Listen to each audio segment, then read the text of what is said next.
നമസ്കാരം, ഞാൻ രഞ്ജിലാൽ. ഇന്ന് നമ്മൾ എടുക്കുന്നത് 7ാം ക്ലാസ്സിലെ 6ാമത്തെ ചാപ്റ്റർ ആയിരിക്കുന്ന for a pollution free nature എന്ന ചാപ്റ്ററിൻ്റെ 3ാമത്തെ ഭാഗമാണ്. ഓക്കെ, കഴിഞ്ഞ ക്ലാസ്സിൽ നമ്മൾ എന്ത് പഠിച്ചു? മോയ്സ്ചേഴ്സ് അല്ലേ, മോയ്സ്ചേഴ്സ് ഇൻ സോയിൽ. അപ്പോൾ ഇതിലൊരു ടെസ്റ്റ് ട്യൂബിൽ ഇതേപോലെ എന്ത് ചെയ്തു, മണ്ണ് വെച്ചിട്ട് അതിൻ്റെ ചൂടാക്കി നോക്കിയപ്പോൾ അതിൽ ഈർപ്പം ഉണ്ടെന്ന് മനസ്സിലായി, മോയ്സ്ചേഴ്സ് ഉണ്ടെന്ന് മനസ്സിലായി. ഇതേപോലെ പല സ്ഥലങ്ങളിലും പല പല മണ്ണുകളുണ്ടാകുക. അപ്പോൾ ആ മണ്ണുകൾ എന്ത് ചെയ്യാം, ഇതേപോലെ തന്നെ നിങ്ങൾക്ക് എന്ത് ചെയ്യാം, പരീക്ഷണത്തിലൂടെ പരീക്ഷിച്ച് നോക്കാവുന്നതാണ്. ഓക്കെ, ഇനി അടുത്തത് ഇന്നെടുക്കുന്നത് water absorption capacity in soil. ഇതിനായിട്ട് 3 ബീക്കറുകൾ എടുക്കുക. 3 ബീക്കറുകൾ കണ്ടിട്ടുണ്ടാവും അല്ലേ? 3 ബീക്കറുകൾ എടുക്കുക. അതുപോലെ ഒരു ഫണൽ നിങ്ങൾ ഇവിടെ തട്ട് എന്നൊക്കെ പറയാറുണ്ട് അല്ലേ? ഫണൽ എടുക്കുക അല്ലേ? അതുപോലെ 3 ഫണലുകൾ എടുക്കുക. അതോടൊപ്പം ഒരു ഫിൽറ്റർ പേപ്പർ, 3 ഫിൽറ്റർ പേപ്പറുകൾ എന്ത് ചെയ്യാണ്, ഒരു കോണാകൃതിയിൽ ഇങ്ങനെ കടലാസൊക്കെ ഇങ്ങനെ കോണാകൃതിയിലാക്കല്ലേ, അതേപോലെ നിങ്ങൾക്ക് ആക്കിയിട്ട് ഈ ഫണലിലേക്ക് മാറ്റി വെക്കുക. ഓക്കെ, അതിന് ശേഷം പല സ്ഥലങ്ങളിലും, അതായത് ഒന്ന് കുറച്ച് സാൻഡ് എടുക്കാം, മണലെടുക്കാം, പൂഴിന്ന് കുറയല്ലേ, അതെടുക്കാം. പിന്നെന്ത് ചെയ്യാം, പാഡി ഫീൽഡ് അഥവാ വയലുകളിൽ കാണപ്പെടുന്ന ഈ മണ്ണില്ലേ, അത് കളക്ട് ചെയ്യാം. അതുകൂടാതെ സോയിൽ ഫ്രം യാർഡ്, അതായത് മുറ്റത്തോ ഒക്കെ കാണപ്പെടുന്ന മണ്ണുണ്ടാവില്ലേ, അത് പറമ്പിലൊക്കെ കാണപ്പെടുന്ന മണ്ണ്, അത് കളക്ട് ചെയ്യാം. ഈ മണ്ണുകളെല്ലാം വ്യത്യസ്തമായിട്ട് എടുത്തിട്ട് നന്നാക്കി ഉണക്കിയെടുക്കുക.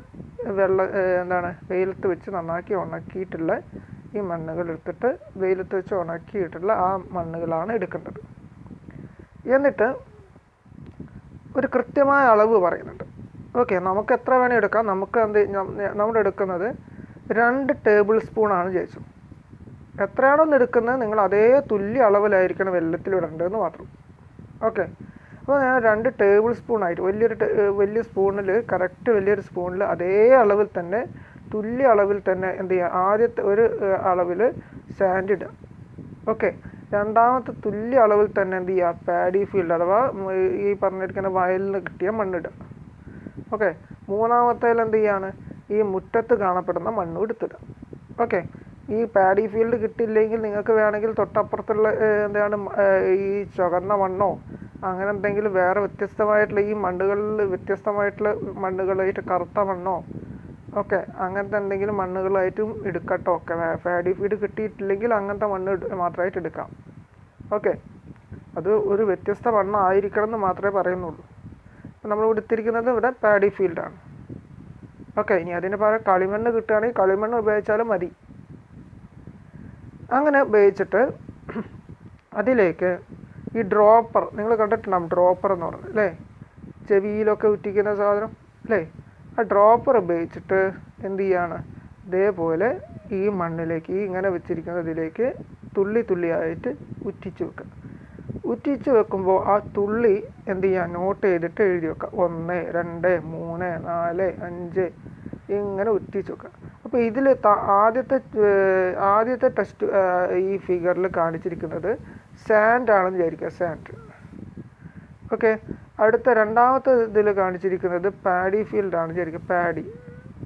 ഓക്കെ, മൂന്നാമത്തേൽ വെച്ചിരിക്കുന്നത് യാർഡിൽ അടക്കിയിരിക്കുന്ന മണ്ണാണ് വിചാരിക്കുക. ഓക്കെ, അങ്ങനെ വെച്ചിട്ടുണ്ടെങ്കിൽ നമുക്ക് എന്ത് ചെയ്യാൻ പറ്റും, അപ്പോൾ ഇതിലേക്ക് ആദ്യം ഉറ്റിച്ച് വെച്ചിട്ടുണ്ടെങ്കിൽ ഇതിൽ ഡ്രോപ്പിലിങ്ങനെ ആക്കി ഉറ്റിച്ച് എത്ര നമ്പർ എത്ര ഇത് ഡ്രോപ്പ് കഴിഞ്ഞാലാണ്, ഇങ്ങനെ ഉറ്റിച്ച് വെക്കും അല്ലേ, അങ്ങനെ എത്ര ഡ്രോപ്പ് കഴിഞ്ഞാലാണ് ഇതിലൂടെ ഈ ഫണലിൻ്റെ ഉള്ളിലൂടെ നേരെ ബീക്കറിലേക്ക് വെള്ളം വീഴുന്നതെന്ന് നോക്കാം. ഓക്കെ, എപ്പോഴാണോ വീഴുന്നത് ആ സമയത്ത് നമ്മൾ എന്ത് ചെയ്യണം, സ്റ്റോപ്പ് ചെയ്യണം. ഓക്കെ, ആ സ്റ്റോപ്പ് ചെയ്ത് എത്രയാണോ ആ സമയത്ത് കൗണ്ട് ചെയ്ത നമ്പർ എത്രയാണോ ഉള്ളത് അത് ഈ ടേബിളിൽ എഴുതി വെക്കുക. ഉദാഹരണം, നമ്മളിവിടെ സാൻഡാണ് ഉപയോഗിച്ചിരിക്കുന്നത് വിചാരിക്കാം. അപ്പോൾ ഞാൻ ആ ബീക്കറിലൂടെ എന്ത് ചെയ്യാണ്, ഫണലിലൂടെ ഇങ്ങനെ ഫണലിലേക്ക് ഡ്രോപ്പർ ഉപയോഗിച്ചിട്ട് 1, 2, 3, 4 എന്നൊക്കെ ആക്കി കഴിഞ്ഞ് കുറച്ച് കഴിഞ്ഞാൽ അവസാനം എന്ത് ചെയ്യും, കുറച്ച് കഴിഞ്ഞാൽ ആ ഫണലിൻ്റെ ഉള്ളിലൂടെ ഇതിലൂടെ എന്ത് ചെയ്യും, കുറച്ച് ഈ വെള്ളം എന്ത് ചെയ്യും, ഉറ്റി വീഴും അല്ലേ, ഉറ്റി വീഴില്ലേ. ഡ്രോപ്പറിൽ വെള്ളം വെച്ചിട്ടാണ് ഉറ്റിക്കുന്നത് കേട്ടോ, ഡ്രോപ്പറിൽ വെള്ളമാണ് ഉറ്റിക്കുന്നത്. എന്ത് ചെയ്യും, ആ വെള്ളം ഇങ്ങനെ ഉറ്റി വീഴുമല്ലോ. ആ വെള്ളത്തിന് എപ്പോഴാണോ ഉറ്റി വീഴാൻ തുടങ്ങുന്നത് ആ സമയത്ത് എന്ത് ചെയ്യണം, നമ്മൾ ഡ്രോപ്പറിൽ 1 2 3 എന്ന് എഴുതി വെച്ചില്ലേ, ആ നമ്പർ ഇവിടെ എഴുതി വെക്കാം. മനസ്സിലായോ? അതായത് ഡ്രോപ്പർ ഉപയോഗിച്ചിട്ട് നമ്മളിങ്ങനെ എണ്ണുമ്പോൾ 1 2 3 4 5 എന്നിങ്ങനെ എണ്ണി കഴിഞ്ഞിട്ട് എഴുതി കിട്ടുമ്പം ഏത് ഇതിലാണോ, ഏത് സമയത്താണോ, ഏത് തുള്ളി കഴിഞ്ഞപ്പോഴാണോ, ആ ഡ്രോപ്പറിൽ എത്ര തുള്ളി കഴിഞ്ഞപ്പോഴാണ് ആ വെള്ളം ബീക്കറിൽ വന്ന് വീഴുന്നത് എങ്കിൽ ആ വീഴുന്ന ആ സമയത്തുള്ളത് എന്ത് ചെയ്യാം, ഇവിടെ എഴുതി വെക്കാം. ഓക്കെ. നെക്സ്റ്റ് എന്ത് ചെയ്യാണ്, സാൻഡ് കഴിഞ്ഞിട്ട് പാഡി ഫീൽഡ് എഴുതി വെക്കാം. അതേപോലെ തന്നെ ആ ഡ്രോപ്പറിൽ എപ്പോഴാണോ ഡ്രോപ്പറിൽ ഇങ്ങനെ 1 2 3 എണ്ണിയിട്ട് എപ്പോഴാണോ ആ ബീക്കറിലേക്ക് വെള്ളം തുള്ളി വീഴാൻ തുടങ്ങുന്നത് ആ സമയത്ത് ഡ്രോപ്പറിലെ റീഡിങ് എന്താണോ അതവിടെ എഴുതി വെക്കാം. ഡ്രോപ്പറിലെ റീഡിങ് എന്ന് പറഞ്ഞാൽ ഡ്രോപ്പറിൽ എത്രാമത്തെ തുള്ളിയാണോ ഉറ്റിച്ചത് എന്നത് എഴുതി വെക്കാം. അതേപോലെ എന്ത് ചെയ്യാണ്, അത് മാറ്റിയിട്ട് ഇതിന് പകരം എന്ത് ചെയ്യാണ്, ഓക്കെ, അതിന് പകരം നമ്മൾ അടുത്തത് എന്താണ്, ഈ ആടിലെ മണ്ണെടുക്കുക. അതേപോലെ എന്ത് ചെയ്യുക, ഇങ്ങനെ എഴുതി വെക്കാം. ഓക്കെ. ഇത് നിങ്ങൾക്ക് വീട്ടിലും ചെയ്യാൻ പറ്റും. ഓക്കെ. ഇത് നിങ്ങൾക്ക് അങ്ങനെ ചെയ്ത് നോക്കുമ്പോൾ നിങ്ങൾക്ക് കിട്ടും ഈ സാൻഡിലെ മണ്ണ് സാൻഡ് എന്ന് പറയുന്നത് പെട്ടെന്ന് കുറച്ച് ഡ്രോപ്പറിൽ കുറച്ച് തുള്ളി ആകുമ്പോൾ തന്നെ നേരെ എന്ത് ചെയ്യും, ആ പാത്രത്തിലേക്ക് ബീക്കറിലേക്ക് വന്ന് വെള്ളം വീഴുന്നതായിട്ട് കാണാം. ഓക്കെ. ഇനി അത് കഴിഞ്ഞിട്ട് രണ്ടാമത്തേതിലേക്കും ഈ പറഞ്ഞിരിക്കുന്ന പാഡി മണ്ണ് അല്ലേ, അതായത് വയലിലെ മണ്ണ് രണ്ടാമതായിട്ട് എന്ത് ചെയ്യും, ബീക്കറിലേക്ക് വന്ന് വീഴുന്നതായിട്ട് കാണാം. മൂന്നാമതായിട്ട് വീഴുന്നത് ഏതായിരിക്കും, ഈ യാർഡ് അഥവാ നമ്മളെ മുറ്റത്തൊക്കെ ഉണ്ടാകുന്ന മണ്ണ് അല്ലേ. അപ്പോൾ ഇതിനർത്ഥമാക്കുന്നത് എന്താണ്, ഏറ്റവും പെട്ടെന്ന് വീഴുന്ന മണ്ണിൽ ഈ പെട്ടെന്ന് വീഴുന്ന, അതായത് ഏറ്റവും പെട്ടെന്ന് ബീക്കറിലേക്ക് വെള്ളം വീഴുന്ന ഏതാണോ മണ്ണാണോ സാൻഡാണോ എന്താണോ ഉപയോഗിക്കുന്നത് അതിന് വെള്ളത്തെ അബ്സോർബ് ചെയ്യാൻ അഥവാ വലിച്ചെടുക്കാനുള്ള കഴിവ് കുറവാണ്. അപ്പോൾ ഇവിടുത്തെ കേസിൽ എന്തായിരിക്കും, ഏതിനാണ് ഏറ്റവും വലിച്ചെടുക്കാൻ കഴിവ് കുറവ്, സാൻഡ്. കാരണം സാൻഡ് പെട്ടെന്ന് വെള്ളത്തുള്ളികൾ എന്ത് ചെയ്യുന്നുണ്ട്, ഡ്രോപ്പായിട്ട് ബീക്കറിൽ വീഴുന്നില്ലേ. അപ്പോൾ അതിനർത്ഥം ബീക്കറിലേക്ക് ആ സാൻഡിന് അബ്സോർപ്ഷൻ കപ്പാസിറ്റി കുറവാണ്. അബ്സോർപ്ഷൻ കപ്പാസിറ്റി കൂടുതൽ ഏതിനാണ് പറയുന്ന, ഈ ഇതിലെ എക്സ്പെരിമെൻറ്റിൽ ഈ ആടിലാണ്. കാരണം എന്താ, ഈ ആടിന് കുറേ കഴിഞ്ഞിട്ടാണ് എന്ത് ചെയ്യുന്നത്, ആ ബീക്കറിലേക്ക് വെള്ളം വീഴുന്നത്. അത്രയും സമയം ആ വെള്ളത്തെ എടുക്കാനുള്ള കഴിവ് ഈ ആടിലെ മണ്ണിനുണ്ട്. ഓക്കെ.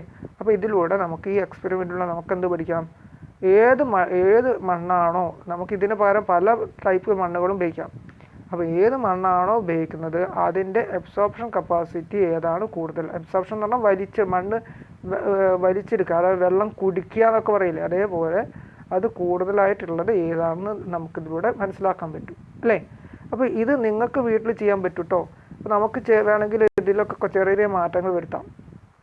നിങ്ങളെ വീട്ടിൽ എന്തുണ്ടാകാം, ഈ ബീക്കർ ഉണ്ടാവും അല്ലേ, നിങ്ങളെ വീട്ടിൽ എന്തുണ്ടാകും, ബീക്കർ ഇവിടെ കൊടുത്തിട്ടുണ്ട് അല്ലേ.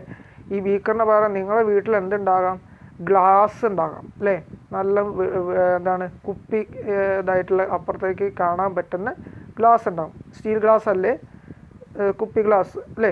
എങ്കിലേ നമുക്ക് ഡ്രോപ്പ് ഇതിലൂടെ വീഴുന്നുണ്ടോ ഇല്ലയോ എന്ന് കാണാൻ പറ്റുള്ളൂ. ഒരേപോലത്തെ 3 കുപ്പി ഗ്ലാസ്സുകൾ എടുത്ത് മാറ്റി വെക്കുക. ഓക്കെ. ഫണലുകൾ നിങ്ങളെ വീട്ടിൽ 3 ഫണലുകൾ കിട്ടാൻ ഭയങ്കര പ്രയാസമാണ്. എന്നാൽ ഒരു ഫണൽ മതി. ഓക്കെ, ഒരു ഫണൽ മതി. ഈ 3 ഗ്ലാസ് ഒരേപോലെ തന്നെ പറയുന്നുണ്ട്, നമുക്ക് നോക്കി മനസ്സിലാക്കാൻ വേണ്ടിയിട്ടാണ്. മാറിയാലും കുഴപ്പമൊന്നുമില്ല, അതിൻ്റെ സൈസ് വ്യത്യാസമായാലും കുഴപ്പമൊന്നുമില്ല. പക്ഷേ ഇതിലൂടെ കാണാൻ പറ്റണം. ഓക്കെ. അതായത് വായുവട്ടമൊക്കെ ഒരേപോലെ ആണെങ്കിൽ എന്ത് ചെയ്യും, ഇതിലൂടെ വരുന്ന ഗ്രാവിറ്റേഷൻ ഫോഴ്സിൻ്റെ ചെറിയ വ്യത്യാസങ്ങളൊക്കെ ഉണ്ടായിക്കൂടായില്ല. അതുകൊണ്ടാണ് പറയുന്നത് ഒരേപോലത്തെ സൈസുള്ള ഗ്ലാസ്സുകൾ എടുത്താൽ കുഴപ്പമില്ല. വ്യത്യസ്തമായാലും കുഴപ്പമൊന്നുമില്ല, എന്നാലും കഴിയുന്നത് എന്താണ് ഒരേപോലത്തെ ഗ്ലാസ്സുകൾ എടുക്കാം. ഇതിലൂടെ കാണാൻ പറ്റണം. കാരണം ചില ഗ്ലാസ്സുകളൊക്കെ ഉണ്ടാവും ഇങ്ങനെ പല ഡെക്കറേഷനൊക്കെ ഉള്ളത്. അങ്ങനത്തെ അല്ലാതെ ഒരു ഗ്ലാസ് ആയിരിക്കും എടുക്കേണ്ടത്. ഓക്കെ. ഇനി ഫണലുകൾ എന്താണ് 3 ഗ്ലാസ് എടുക്കാൻ പറയാൻ കാരണം എന്താ പറയുക, ഒന്നെടുത്തിട്ട് അത് ഉണങ്ങിയിട്ട് വേണം മറ്റേത് രണ്ടാമത് എടുക്കേണ്ടി വരിക. അപ്പോൾ അതിന് പകരം 3 എണ്ണം ഉണ്ടെങ്കിൽ ഉണങ്ങിയ 3 എണ്ണം വെക്കുകയാണെങ്കിൽ ഏറ്റവും എളുപ്പത്തിൽ എന്ത് ചെയ്യാം, നമുക്കതിൽ ക്ലിയർ ആയിട്ട് മനസ്സിലാക്കാൻ പറ്റും. ഓക്കെ. ഇനി നമ്മൾ എന്ത് ചെയ്യാണ്, ഈ ഫണൽ ഒറ്റൊന്നാണെങ്കിൽ കുഴപ്പമില്ല. ഇനി ഇവിടെ ഇതിൻ്റെ ഉള്ളിലിട്ടിരിക്കുന്ന ഫിൽറ്റർ പേപ്പർ, അതായത് അരിച്ചെടുക്കാനുള്ള ഫിൽറ്റർ, അത് നമ്മളെ വീട്ടിൽ എല്ലാവരുടെ കയ്യിൽ കണ്ടോളുന്നില്ല. അതിന് പകരം നിങ്ങൾക്ക് എന്ത് ചെയ്യാം, ഒരു തുണി എടുക്കാം. ഒരു തുണി എടുക്കാം. ഓക്കെ. തുണി ഒരു 3, 4, 5 മടക്കാക്കിയിട്ട് ഇങ്ങനെ വെക്കുക. അതേ തുണി തന്നെ ആയിരിക്കണം ഇവിടെ ഉപയോഗിക്കേണ്ടത്, ഈ ഫണലിലൊക്കെ ഉപയോഗിക്കേണ്ടത്. ഓക്കെ. ഈ ഫണൽ എന്ന് പറഞ്ഞാൽ അതേ തുണി തന്നെ ഒരു 5 കഷ്ണമായിട്ട് ഒരേ തുല്യ സൈസിലാക്കി 5 കഷ്ണമാക്കിയിട്ട് എന്ത് ചെയ്യുക, 5 കഷ്ണമല്ല 5 മടക്കാക്കി വെക്കുക. ഓക്കെ. ഒരു തുണി 5 മടക്കാക്കിയിട്ട് തുല്യ സൈസുള്ള ഇതാക്കിയുള്ളത് എടുത്ത് വെക്കാം. ഓക്കെ. എന്താ പറയുക, കാരണം വെച്ചാൽ ചിലത് കുറച്ച് ചെറുതാക്കി വെച്ചിട്ടുണ്ടെങ്കിലോ ഒന്നും പറ്റത്തില്ല. അപ്പോൾ അതേപോലെ കൃത്യമാക്കി മടക്കി വെക്കാം. ഓക്കെ. ഒരേ തുണിയാണെന്ന് പറയാൻ കാരണം ചിലപ്പോൾ നിങ്ങൾ ഉപയോഗിക്കുന്നത് കട്ടിയുള്ള തുണിയാകാം, ചിലപ്പം കട്ടി കുറഞ്ഞ തുണിയാകാം. അപ്പോൾ അതിൽ അങ്ങനെ ഉണ്ടാകും എന്ത് ചെയ്യും, ഇതിൽ വെള്ളത്തിൻ്റെ അബ്സോർപ്ഷൻ കപ്പാസിറ്റിയിൽ ചെറിയ വ്യത്യാസം ഉണ്ടാകും. അതുകൊണ്ടാണ് ഒരേ തുണി തന്നെ എടുക്കണം എന്ന് പറഞ്ഞത്. ഓക്കെ.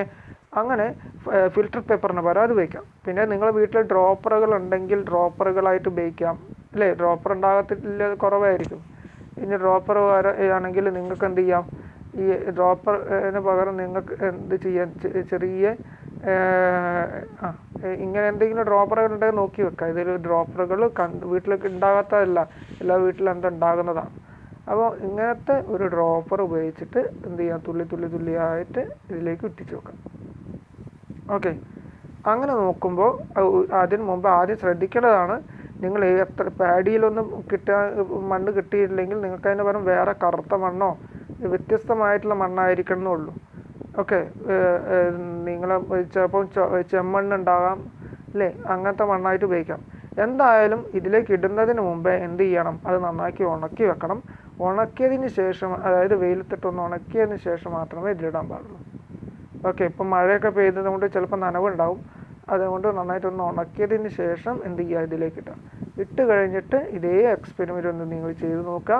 ആ ചെയ്ത റീഡിങ് എന്ത് ചെയ്യാം, ഇതേപോലെ ഇവിടെ എഴുതി വെക്കാം. ഇവിടെ സോയിൽ, അതുപോലെ എന്ത് ചെയ്യണം, ഇവിടെ എന്താണ് സോയിൽ എഴുതി വെക്കുക. അത് കഴിഞ്ഞിട്ട് അതിൽ എത്ര ഡ്രോപ്പ് കഴിഞ്ഞിട്ടാണ് ഇത് വീഴുന്നത്, അതായത് ഡ്രോപ്പർ കണ്ടില്ലേ, ഈ ഡ്രോപ്പറിലൂടെ എത്ര കഴിഞ്ഞപ്പോഴാണ് ഇവിടേക്ക് വീഴുന്നത്, ബീക്കറിലേക്ക് വീഴുന്നത്. അതായത് നിങ്ങൾ ഉപയോഗിക്കുകയാണെങ്കിൽ ഗ്ലാസ് ആണെങ്കിൽ ഗ്ലാസ്സിലേക്ക് വീഴുന്നത് നോക്കുക. മനസ്സിലായല്ലോ? അപ്പോൾ ആ വീഴുന്ന സമയത്തുണ്ടാകുന്ന ഡ്രോപ്പറിൽ നമ്മൾ എണ്ണിക്കൊണ്ടിരിക്കുന്ന റീഡിംഗ് ഇല്ലേ, അതാണ് അവിടെ എഴുതി വെക്കേണ്ടത്. അങ്ങനെ ചെയ്ത് നോക്കിയിട്ട് നമുക്ക് എന്ത് ചെയ്യാം, ആ എക്സ്പെരിമെൻറ്റ് നിങ്ങൾ ചെയ്ത് എടുക്കാം. അപ്പോൾ നമുക്ക് മനസ്സിലായി ഈ എക്സ്പെരിമെൻറ്റിലൂടെ എന്താ മനസ്സിലാക്കി, different types of soils in the surroundings. നിങ്ങൾക്ക് ചുറ്റുമുള്ള ഡിഫറെൻറ്റ് ടൈപ്സ് ഓഫ് സോയിലുകൾക്ക് എന്തുണ്ട്, ഈ സറൗണ്ടിങ്സ് എന്താണ്, വ്യത്യസ്തമായിട്ടുള്ള എന്താണ് ഇതുപോലെ മോയ്സ്ചർ ഇതായിട്ടുള്ള കപ്പാസിറ്റിയാണുള്ളത്, അല്ലേ? വെള്ളം അബ്സർവ് ചെയ്യാനുള്ള കപ്പാസിറ്റിയാണുള്ളത്. അതിന് കാരണം എന്താണെന്ന് വെച്ചാൽ നമുക്ക് അതിൻ്റെ ഉള്ളിൽ നമുക്ക് ഈ ഓരോ സാൻഡിൻ്റെ ഉള്ളിലും വ്യത്യസ്തമായുള്ള ചെറിയ ദ്വാരങ്ങളുണ്ട്. ഓക്കെ. ചെറിയ ദ്വാരങ്ങൾ മീൻസ് ഈ മോളിക്യൂൾസ്, ഈ പാർട്ടിക്കിൾസ് ഒക്കെ ഉണ്ടാവുമല്ലോ. ഈ പാർട്ടിക്കിൾസൊക്കെ അടുത്തടുത്തല്ല. ചില സാൻഡിനൊക്കെ സംബന്ധിച്ചിടത്തോളം ഒക്കെ എന്താണ്, അത് വളരെ അടുത്തടുത്തായിരിക്കും അതിൻ്റെ തരികൾ. നിങ്ങൾ പാർട്ടിക്കിൾസ് ഒക്കെ പറഞ്ഞാൽ മനസ്സിലാവില്ല, അതുകൊണ്ടാണ് പറഞ്ഞത്. തരിയായിട്ടുള്ള മണ്ണിൻ്റെ തരികളൊക്കെ ഏറ്റവും അടുത്തായിരിക്കും. എന്നാൽ ഈ ആടിൻ്റെ തരിക എന്ന് പറഞ്ഞാൽ കുറച്ചിങ്ങനെ കഴിഞ്ഞ് ഒരുപാട് വിട്ടിട്ടായിരിക്കും. അപ്പോൾ ഈ സ്ഥലങ്ങളിൽ എന്ത് ചെയ്യും, വെള്ളം എന്ത് ചെയ്യും, ഈ സ്ഥലങ്ങളിലൊക്കെ എന്ത് ചെയ്യും, വെള്ളം പറ്റി നിൽക്കും. അതുകൊണ്ടാണ് അങ്ങനെ സംഭവിക്കുന്നത്. ഓക്കെ. അപ്പോൾ നമുക്ക് അടുത്ത ക്ലാസ്സിൽ വേറൊരു എക്സ്പെരിമെൻറ്റുമായിട്ട് വീണ്ടും കാണാം. Thank you.